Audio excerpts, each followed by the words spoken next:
Hi everyone, I'm Donovan, Head Director of Training and Breeding at Canine Control.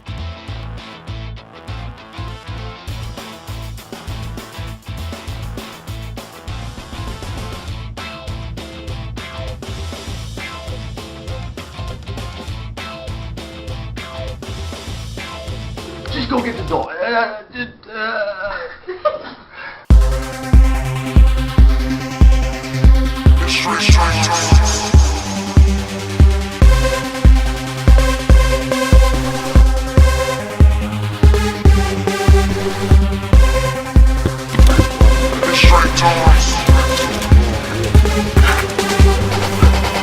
Down.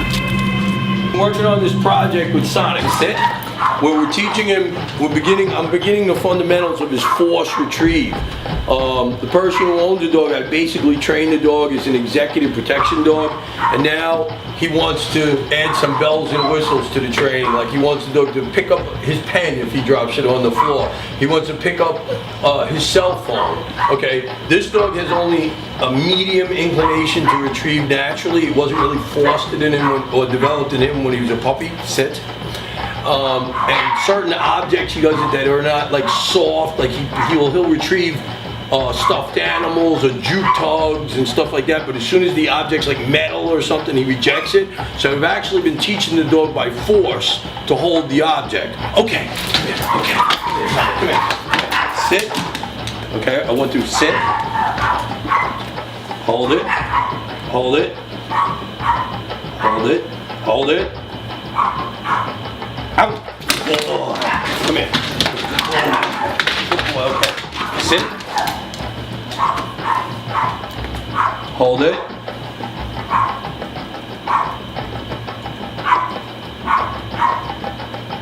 Out. Out. Out. Good boy. Good boy. See the progress I'm making? He's holding an uncongenial object. Sit. Boy. At first I had to use a fairly extreme level of force to get him to do this. He would spit it out. Hold it. Hold. Sit. Hold it. Hold it. Good boy. See, I'm trying to make him now take the action. No. Take it. Good boy. Hold it. Hold it. Okay, he bit me on the arm. See that? Okay. Out. Out. Okay.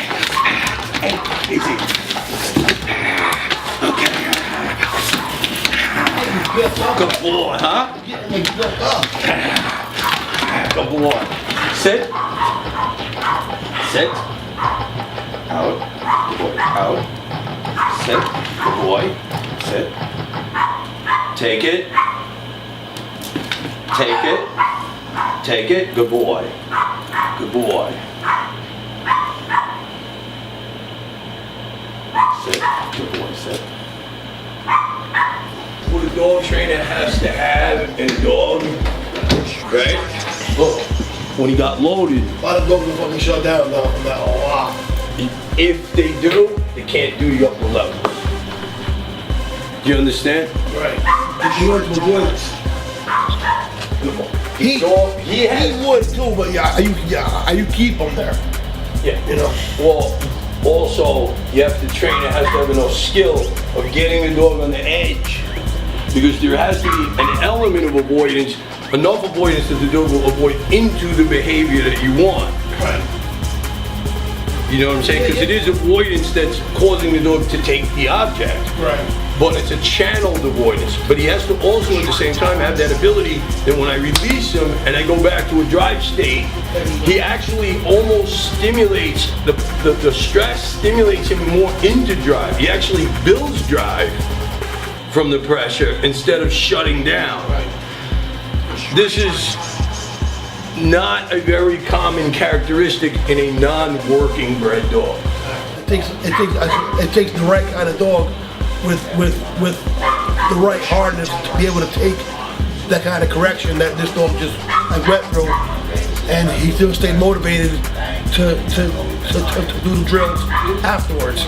And he didn't shut down. He stayed motivated, and he withstood a lot of pressure in the training. Many dogs that will go through that will just shut down and become untrainable. I just showed you, I hesitate often to try to describe people, instruct them via the internet, or especially through words. Because without seeing it, and you're not a professional experience, you run the risk of ruining your dog if you do this wrong. Okay, if you make a mistake, you may not ruin the dog totally, but you may make the dog so he never retrieves. You may, if you're lucky, or you could actually damage your relationship with the dog. So there's too many in between the line things to understand that I avoid opening that can of worms. I don't try to instruct people to do this. That's why I don't believe in pop psychology when it comes to that kind of dog training. The only way I would consider doing it is with the physical example, like on video. But even then, I would advise you, don't try this at home. Do you understand? Because if you don't have the experience, you may not be able to evaluate, is your dog a good candidate for this? Do you have the necessary finesse if it's starting to go wrong? Can you adapt? I have the experience where I know, like you see, if I see something's not working, I change it a little bit right away. I refresh the dog's spirit, I go about it again.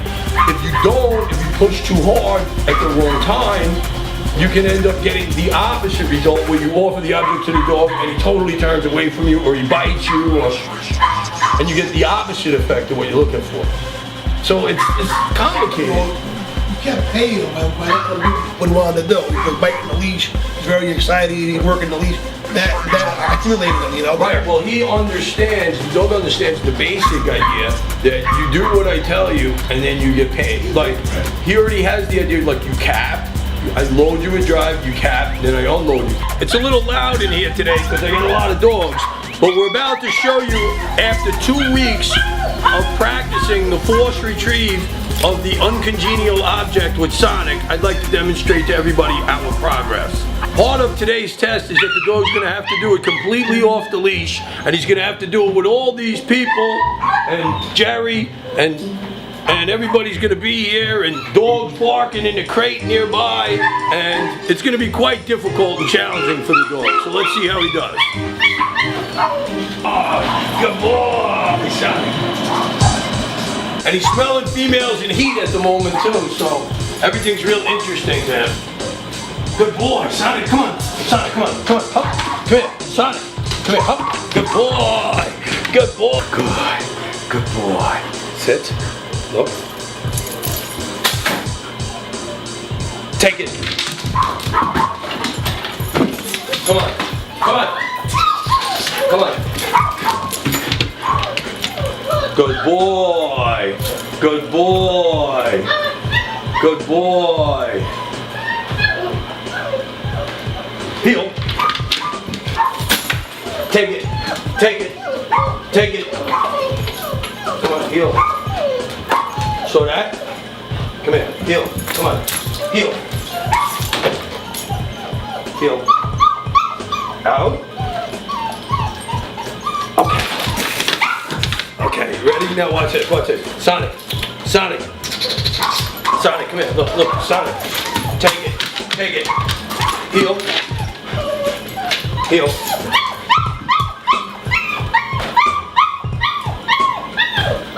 Out. Okay, good boy. If you guys knew what I had to do to make him pick this up, he did not want to pick up metal. He's only doing it strictly from force. 100%. What? From force. There's no natural desire in him to pick the skis up. It's strictly trained into. But he can tolerate the force. You notice he has very little avoidance or fear. Okay, let me watch. Out. Out. Okay. Good boy. Come on. Come on. Sound. Come on. Come on. Good boy. Yeah. Good boy. And he's smelling females in the heat. See, I have several females in heat, so it's making it particularly difficult for him today. Sit. Good boy. Take it.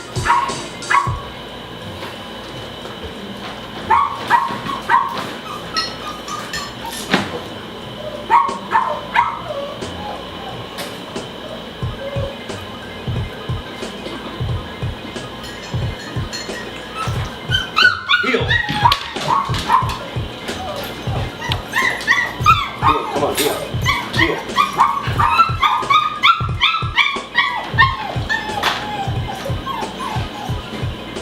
Okay, come on. Up. Sit.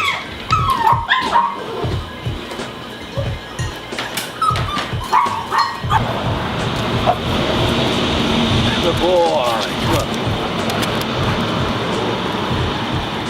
on. Okay, guys. In this last phase, I'm going to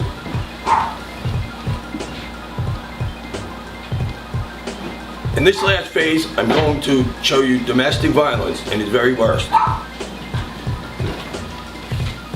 including squirting blood and police.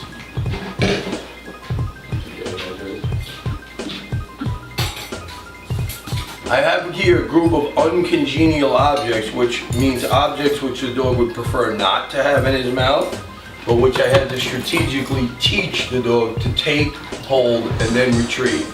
So each one, I'm now going to make the dog hold and wait. Okay, sit, take it. I want to test at this stage that I can leave the room. Show me over here. While the dog holds the object in his mouth, patiently waiting for my return.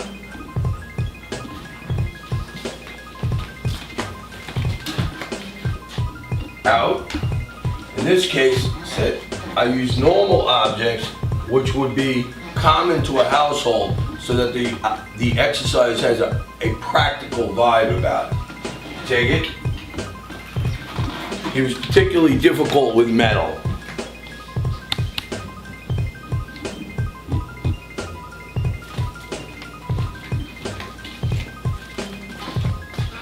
Out.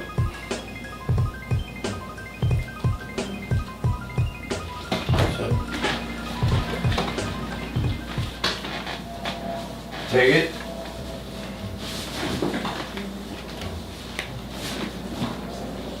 With each article, I again leave the room and test that the dog will hold the object. I return to the dog and have the dog give me the object on command. Out. Okay. Good boy. Come here, come here. Good boy. Good boy, come here. Place. Sit. There are 2 phases left here. This was his most difficult object. It was the keys, which he preferred the least. And on the first one, I'm gonna let him chase the keys immediately when I throw them and tell him to bring it. Good boy. Good boy. Sit.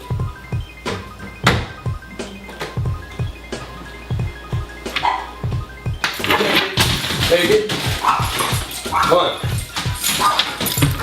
Good boy. Come here. Out.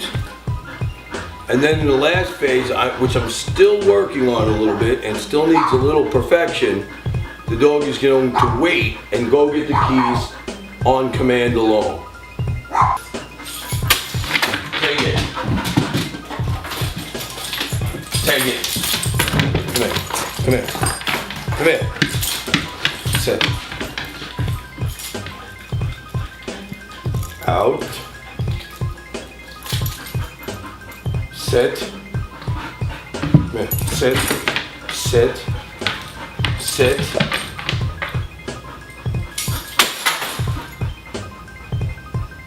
Take it.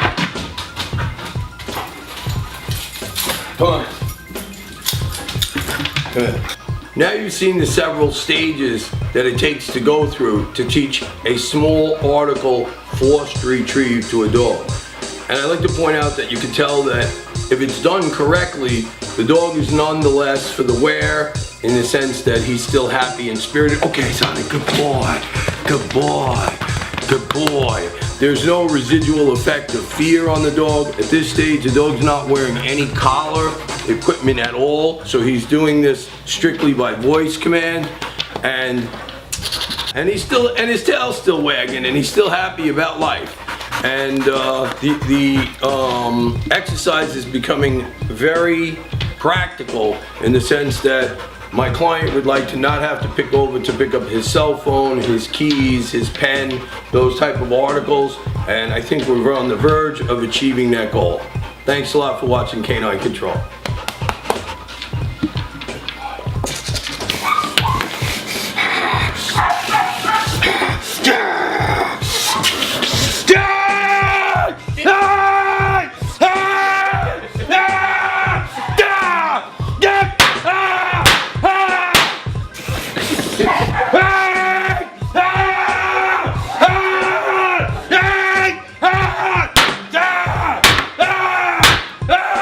Donovan's are known for their bad nerve.